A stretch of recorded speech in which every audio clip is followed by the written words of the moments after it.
어떤 그 사극 드라마 사극을 보는데 거기에 한 스님이 등장을 했어요. 근데 이분이 아주 고승입니다. 상대방에게 지금 상대방은 굉장한 괴로움 또 어려움을 겪고 있습니다. 근데 상대방에게 그렇게 이야기를 해요. 당신이 이렇게 큰 괴로움을 겪는 것은 바로 당신의 업 때문이다. 업보. 우리가 예전에 많이 듣던 말 중에 이런 게 있습니다. 내가 전생에 무슨 죄를 그렇게 많이 지어서 지금 이런 고생을 하는가? 이걸 달리 표현하면 사자성어로 인과응보라고 말을 하지요. 여러분, 근데 우리가 이게 살아가는 모습을 가만히 들여다보면 사는 게 다 인과응보 아닐까요? 우리 사는 이치, 돌아가는 이치, 모든 게 다 원인이 있고 결과가 있잖아요. 그래서 인과응보는 알게 모르게 상당히 깊숙이 우리의 사고 아주 깊은 곳으로 들어와 있지 않은가? 여기 매우 익숙해요. 근데 오늘 본문이 겉으로 보기에는 그렇게 안 보일 것 같아요. 근데 오늘 본문 안에 이 인과응보하고 기독교적인 신앙, 우리가 지금 믿고 있는 가지고 있는 이 기독교 신앙은 어떤 관계가 있는가? 이게 의미가 함축이 되어 있다고 생각해요. 오늘 먼저 그 1절을 보면 구조된 후에 알고 보니까 이 섬이 멜리데였더라 되어 있습니다. 지금 276명이나 된 사람들이 열 나흘 동안 유라굴라 풍랑에 시달리다가 겨우 이제 상륙을 했잖아요. 육지로. 근데 올라와서 보니까 여기가 멜리데 섬, 그 이탈리아 반도 밑에 있는 시칠리 섬, 큰 섬, 그 밑에 지도상으로는 너무 작아가지고 좁쌀만 해요. 잘 표시도 안 납니다. 근데 아주 작은 섬, 시칠리 남쪽 약 100km 지점이에요. 남쪽으로 한 250리 정도 더 내려오면 아주 자그마한 멜리데라는 오늘날 말타 섬이죠. 멜리데 섬인 걸 나중에 알게 됐다는 거예요. 근데 이때가 계절이 가을입니다. 그래서 여기 보니까 기후가 안 좋아요. 비까지 내리고 날이 몹시 이렇게 추웠다는 거예요. 그래서 올라온 이 사람들을 이 섬의 원주민들이 동정을 했대요. 특별한 동정을 해서 이 사람들이 몸을 녹일 수 있도록 불을 피워줬다는 거예요. 자, 여러분 한번 생각을 해보세요. 2주일 동안이나 바다 한가운데서 풍랑에 시달렸으니까 그건 몰골이 말이 아니겠죠. 또 지금 다 죽을 뻔했다가 그 백부장이 누구든지 죄수든 누구든 죽이지 마라. 그리고 헤엄칠 수 있는 사람 다 헤엄쳐서 올라가고 안 그런 사람들은 다 널빤지 붙잡고 배 조각 몸을 의지하고 그렇게 해서 육지에 다 올라온 거예요. 그러니까 어쨌든 이 모든 사람들이 물속에서 바다 속에서 사투를 벌린 겁니다. 몸이 다 젖었어요. 올라오긴 했지만 비는 내리죠. 계절은 가을이지요. 날씨는 춥지요. 몸은 완전히 한박 젖었지요. 지실대로 다 지쳤지요. 이걸 이제 불쌍하게 봤던 것 같아요. 그래서 불을 피워줬다. 몸을 녹이라고. 여러분 이렇게 추위 가운데 우리 몸이 물속이라도 들어갔다 오면 가장 위험한 게 저체온증 현상이죠. 이 사람들이 저체온증을 알았겠습니까만은 우리 몸의 정상 온도가 36.5도입니다. 근데 저체온증은 언제부터인가? 이 심장 쪽, 심장이 중요하니까 심장 쪽 온도가 35도면 벌써 저체온증 위험을 생각을 해야 된다는 거예요. 불과 1.5도만 내려가도 우리 몸이 이게 위험 순간을 맞이하게 되는 거죠. 그래서 이럴 때에 가장 시급한 것은 일단 불을 피워서 몸을 녹이는 겁니다. 그걸 했다는 거예요. 자, 좋습니다. 그런데 그러고 있을 때에 어떤 특별한 사건 하나가 또 바울 때문에 일어났어요. 그게 지금 자세하게 기록이 되어 있습니다. 그러니까 이 바울이 아닌 게 아니라 생각해 보면 가는 데마다 뭔가 사건이 일어나요. 특별한 사건이 일어나요. 왜 그런가? 이 사람이 하나님이 쓰시는 사람이기 때문에 그렇구나. 이 하나님이 쓰시는 통로이기 때문에 그런 거 아니겠어요? 그러니까 하나님이 누군가를 나타내는 사람이 바로 바울이에요. 뭐 이런 말이 적절할지 모르겠지만 하나님을 몰고 다니는 사람, 하나님을 몰고 다니는 사람. 그러니까 여러분, 하나님을 몰고 다니는 사람이기 때문에 이 사람이 가는 데마다 하나님적인 일이 발생할 수밖에 없죠. 우리 뭐 인간적이라는 말 많이 쓰지만 바울이 가는 데마다 하나님적인 어떤 사건, 어떤 일. 그러니까 이건 뭐 인간으로서는 생각하기 어려운 아주 뭐 초자연적인, 아주 하나님적인 이런 기적, 초자연적인 일, 이런 게 자꾸 발생하기 마련이죠. 바울이 이제 불은 지펴졌고 그 불을 계속 살리기 위해서 나뭇가지를 한아름 안 하다가 불에다가 얹으려고 하는데 그 나뭇가지에 독사 한 마리가 숨어 있었던가 봐요. 이제 이게 불에 뜨거워가지고 이 독사가 기어 나왔어요. 나와가지고 바울의 손을 꽉 물었답니다. 그것도 한번 살짝 물고 한 1초 물고 이렇게 떨어져 나갔으면 뭐 이런 기록까지는 없었을 것 같은데 아마 대롱대롱 매달렸던 것 같아요. 바울 손을 물고 모든 사람이 다 볼 수 있을 정도로 한동안 매달려 있었던 것처럼 보여요. 여러분, 신을 믿지 않고 신은 없다 생각하는 그 무신론자도 이런 말은 가끔 하잖아요. 하늘이 놓으셨다, 천벌을 받을 거다, 뭐 이런 거, 이런 말. 뭔가 이 결과에 대한 분명한 원인이 있다는 거죠. 그걸 상정을 하는 거죠. 그러니까 이 인과응보 사고방식은 신앙이 있든 없든 다 마찬가지. 많이 배운 사람이든 멜리드 섬 원주민들처럼 많이 배우지 못한 이런 사람들이든 여기에 좀 이렇게 젖어 있어요. 그러니까 어떤 문제를 만나서 뭔가는 이제 판단을 해야 하는데 가장 먼저 자연스럽게 사람이 먼저 떠올리는 판단 기준이 뭔가 하면 바로 원인, 결과, 사고방식이다. 인과응보 사고방식이다. 이런 거죠. 자, 여러분, 근데 문제는 하나님의 백성들입니다. 여기 앉아있는 신자들입니다. 그러니까 하나님 신앙을 가지고 있는 이런 사람들도 알게 모르게 인과응보 사상에 젖어 있다. 예를 들면 좋은 일이 생기면 이건 하나님의 축복이다. 좋은 일, 결과, 원인은 하나님의 축복. 나쁜 일이 생기면 이건 하나님의 징계다, 하나님의 심판이다. 여러분, 성경을 보면 불순종하고 말 안 듣고 하나님이 자꾸 타이르고 그래도 계속해서 딴 길로 나가고 이러면 우리도 자식에게 매를 드는 것처럼 하나님이 매를 드시잖아요. 하나님의 백성들에게. 그러니까 징계, 하나님의 심판, 경고, 이런 이야기가 굉장히 많아요. 그래서 응당 어떤 좋지 못한 결과를 만났을 때 이거 하나님의 징계다라고 생각할 수 있지요. 충분히 그럴 수 있어요. 근데 질문은 뭔가 하면 그렇다고 해서 다 그런 것인가? 다 그런 것인가? 다 그런 것은 절대로 아니다. 여러분, 일전에 작년 말에 충청도의 제천의 그 스포츠센터에 큰 화재가 있었잖아요. 29명이나 되는 많은 사람들이 사망을 했습니다. 근데 그 중에 2사람이 목사예요. 나중에 알고 보니까 이 2 목사님이 그 지역에서 선한 일도 참 많이 하고 지역 주민들에게도, 교인들에게는 물론이고 지역 주민들에게도 존경을 받는 목사님들이세요.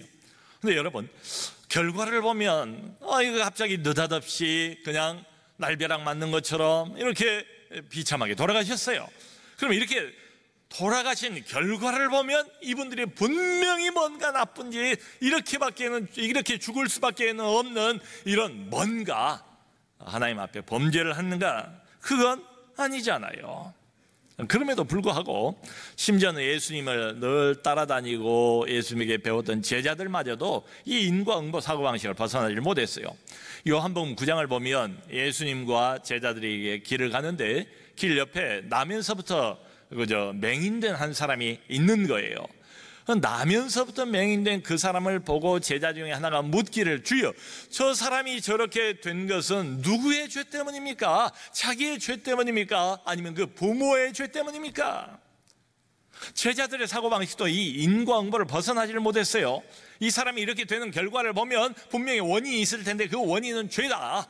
둘 중에 하나다. 자기 죄든지 부모의 죄든지. 누구의 죄 때문입니까? 예수님에게 오히려 책망을 받지 않습니까? 그게 아니란 말이죠. 자, 여러분, 지금 바울이 배를 탔잖아요. 바울이 풍랑을 만났습니다.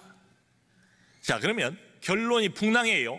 그럼 바울이 풍랑을 이렇게 만난 거 보니까 하나님의 사람 바울인데 바울이 뭔가 큰 잘못이 있었던 것 아닌가? 풍랑을 보고, 풍랑이라는 결과를 보고 이렇게 생각할 수는 없잖아요. 그럼에도 불구하고 우리는 이 인과응보 사고방식에 매우 익숙해요. 이게 습관적인 사고방식이에요. 그러니까 내 생각을 어떤 문제 앞에서 가만 그냥 내버려 두면 저절로 어디로 가는가 하면 생각이 먼저 인과응보 쪽으로 가게 돼 있어요. 근데 이게 신앙의 상당한 큰 방해 요소, 큰 걸림돌이 될 수가 있다. 자, 여러분, 단도직입적으로 한번 제가 여쭤볼게요. 우리 신앙의 핵심은 인과응보입니까? 아니면 하나님의 은혜입니까? 그럼 뭐 두 말 할 것도 없이 하나님의 은혜지요. 그렇게 대답하실 줄 알았어요. 인과응보라는 것은 내가 뭔가를 행한 그 대가, 그 결과를 내가 또 받는 거예요. 그러니까 인과응보식대로 한다면 나는 내가 지은 그 수많은 죄 때문에 지옥행 티켓은 따놓은 거예요. 내가 지은 죄 원인, 그 결과 지옥행, 이거예요. 이게 공평한 거예요. 뭐라고 할 것 없어요. 이게 하나님의 공의의 사실은 실천입니다. 그런데 하나님이 우리를 행위대로 갚지 않으시고 죄를 죄대로 갚지 않으신다고 그러잖아요. 우리를 천국 보내기로 결정을 하셨대요. 그러니까 이건 이렇게 보면 공평하지 못한 처사지요. 자, 여러분, 행한 대로 갚지를 않으셨기 때문에 이것은 인과응보가 될 수가 없지요. 여러분, 우리 신앙의 핵심이 은혜입니다. 교회 공동체의 딱 한가운데 중심이 바로 키가 은혜예요. 은혜는 뭐냐?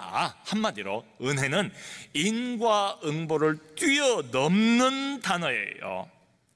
요즘에 우리가 그 로마서를 매일 성에서 계속 묵상을 하잖아요. 로마서 4장 7절 8절 보면 사실은 전부 그 이야기예요. 4장 7절 8절 보면 바울이 이렇게 말합니다.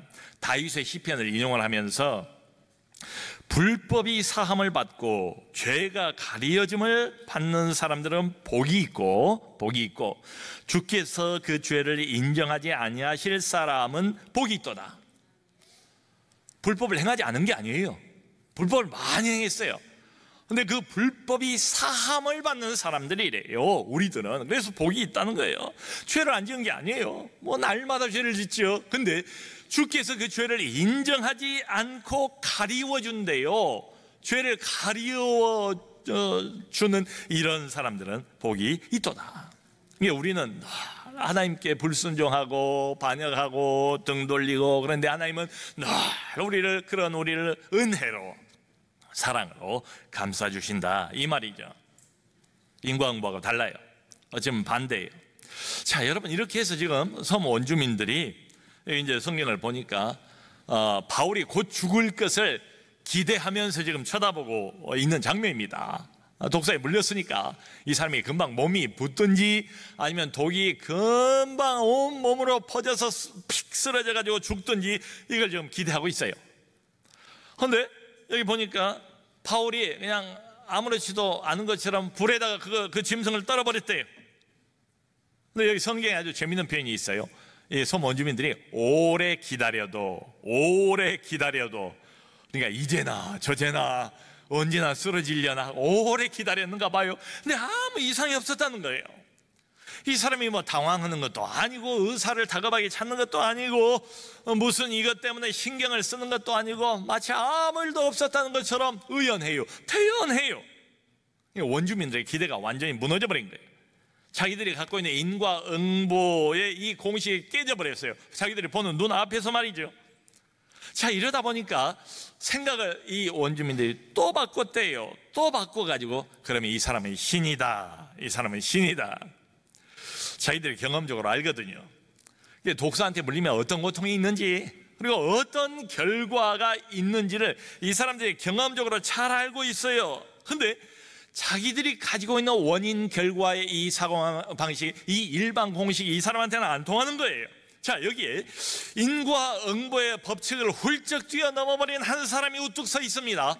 근데 이게 여러분 꿈에 대한 이야기가 아니잖아요. 눈으로 보고 있잖아요. 이게 팩트 아닙니까? 사실이에요. 엄연한 사실이에요. 부인할 수가 없어요. 그러니까 이 사실에 근거해서 자기들 생각을 또 바꾼 거예요. 생각을 바꿀 수밖에 없게 된 거죠. 자, 이건 사람이 능력이 아니다, 사람이면 이럴 수 없다. 그러므로 결론은 이 사람은 신이다, 이렇게 나온 겁니다. 우리가 아는 것처럼 이 바울은 뭐 신이 아니지요. 신의 대리인 아닙니까? 하나님의 통로죠. 하나님의 종이에요. 하나님의 구원과 하나님의 복음을 전하는 이런 사람이에요. 자, 여러분, 지금 생각해 보면 바울의 여행 일정 가운데 이 멜리드라는 섬이 이거 상상이나 했겠습니까? 근데 여기까지 지금 와 있는 거예요. 자, 섬이라는 데가 어떤 데입니까? 예나 지금이나 섬은 좀 폐쇄적인 사회 아닙니까? 그리고 섬은 자고로 온갖 미신들이 난무하는 지역이지요. 아무래도 배의 안전, 항해의 안전, 이걸 생각하다 보니까 온갖 신, 용왕신에게 늘 제사를 드리고 이런저런 귀신이 늘 활발하게 활동하는 장소가 바로 섬이죠. 여러분, 그것도 자꾸 퉁에 있는지 없는지도 모르는 이런 멜리데 섬, 이 사람들이 언제 복음을 들어볼 수 있을까요? 언제 하나님의 은혜에 관한 기쁜 소식을 들을 수 있겠어요? 바로 지금이 기회인 거죠. 지금 바울은 로마로 가는 중입니다. 로마는 당대 최고의 도시, 가장 크고 가장 화려한 대도시 로마. 세상의 모든 권세, 모든 부귀, 모든 영화가 한 군데에 집중되어 있는 장소가 바로 로마입니다. 모든 길은 그래서 로마로 해요. 야, 여러분, 그런데요, 하나님의 관점에서 생각을 해보면 로마에 있는 사람들만 영혼이겠습니까? 하나님이 대도시에게만 그렇게 큰 관심을 가질까요? 아니죠. 그럴 리가 없지요. 문명하고는 담을 쌓고 살고 있는 이 섬, 온갖 미신들이 득실거리고 있는 이 섬, 그리고 많은 사람들의 관심으로부터도 한참 밀려나 있는 이 섬의 원주민들도, 이 사람들도 우리 하나님에게는 매우 매우 귀한 영혼 아니겠습니까? 근데 이 사람들은 인과응보예요. 그리고 백무도 없어요. 그러니까 평생 여기에 사로잡혀 사는 거예요. 매어가지고. 여러분, 인과응보는 원인 결과이기 때문에 그 원인은 다 내가 원인을 제공을 한 거예요. 모든 게 다 내 탓이다, 내 탓이다, 내 탓이다. 그러니까 두렵죠. 이 인과응보 사고방식을 가지고 있으면 두려워져요. 잘못하면 어떻게 하나, 또 실수하면 어떻게 하나, 아이고 내가 잘못했구나. 두려움과 자책감을 벗어날 수가 없다. 자, 그런데 드디어 이 섬의 역사상 처음으로 인과응보를 훌쩍 뛰어넘어버린 하나님의 은혜의 구원을 지금 소개를 받고 있는 그런 장면입니다. 자, 여러분, 오늘 이 본문을 보면 지금 세 가지 구원이 여기 나타나 있는 셈이에요. 풍랑으로부터의 구원, 독사로부터의 구원, 열병과 이질로부터의 구원이지요. 자, 여러분, 인과응보식 사고방식으로 한번 이걸 따져봅시다. 요라 골라 광풍을 만나서 열 나흘 동안 바다 한가운데 있으면 그건 죽어야 됩니다. 이게 인과응보예요. 그럼 맹독을 가지고 있는 독사에게 한참 물리고 있으면 반드시 죽어야 합니다. 이게 인과응보예요. 한 가지 병도 아니고 열병과 이지를 몇 개월 동안 앓고 있으면 그거 앓다가 죽어야 돼요. 이게 인과응보예요. 인과응보로 따지면 다 죽어야 할 사람들이에요. 근데 다 살아나요. 다 살려냈어요. 바울이 살려냈겠어요? 우리 하나님께서 살려내셨다. 인과응보를 뛰어넘는 하나님의 초자연적인 능력과 하나님의 은혜를 이 섬, 저기 있는지 없는지도 모르는 그 섬의 원주민들에게까지도 하나님이 은혜를 보이시고 자기의 영광을 나타내시는 장면 아니겠습니까? 우리의 인생 풍랑도 이와 같지 않을까? 우리 인생에서 가다가 만난 인생의 풍랑 말이죠. 인과응보식대로 따지면 그 풍랑 만나서 진정 내 인생 거덜나야 했을지 몰라요. 진짜 끝났어야 돼요. 더 뭐 보고 말고 할 것도 없이 이미 끝장을 봐야 할 그런 인생, 그런 문제, 그런 어려움. 근데 참 희한한 건 이겁니다. 살아나요. 다시 회복이 돼요. 어려운 건 어려운 거죠. 풍랑을 만난대요. 고통은 고통이죠. 그 고통이 한참 길어지는 때도 있어요. 그런데 결국은 통과해요. 넘어가요. 비껴가요. 회복이 돼요. 이게 왜 이러냐? 예수를 믿는 사람들, 하나님의 백성들, 아슬아슬하고 대단한 위기, 벼랑 끝에 놓여 있는 것 같고 한참 어렵고 마음이 낙심되고, 그런데 세월이 지나고 나면 다시 회복되고 다시 살아나고. 왜 그러는가? 이유는 하나밖에 없어요. 인과응보의 원리가 작용하는 게 아니고 하나님의 은혜의 원리가 작용하고 있기 때문에 그렇습니다. 이게 정답이에요. 실수는 내가 해요. 실패도 내가 해요. 어리석은 결정도 내가 해요. 근데 그럼에도 불구하고 구원은 하나님이 해주세요. 회복은 하나님이 해주세요. 그런 말이 있지 않습니까? 모든 것이 합력하여 선을 이룬다고. 그 모든 것 안에 나의 실수, 나의 실패, 나의 어리석은 결정, 이게 다 들어가 있어요. 그거 잘했다고 하는 말이겠어요? 잘못이죠. 그 자체는. 근데 하나님의 은혜의 원리가 내 인생을 지배하고 계시기 때문에 이 모든 것마저도 하나님이 하나님 자신의 위대한 능력으로 나는 모르는 가운데 이것까지도 합력해서 선을 이루어 주신다, 이런 말씀이죠. 저는 오늘 본문을 보면서 참 풍랑에도 유익이 있구나, 이런 생각이 들어요. 여러분, 바울이 주님께서 직접 로마까지 간다고 말씀을 하셨기 때문에 분명히 로마까지 가게 될 것은 믿었을 거예요. 근데 이런 식으로 가게 될 걸 알았을까요? 몰랐을 거예요.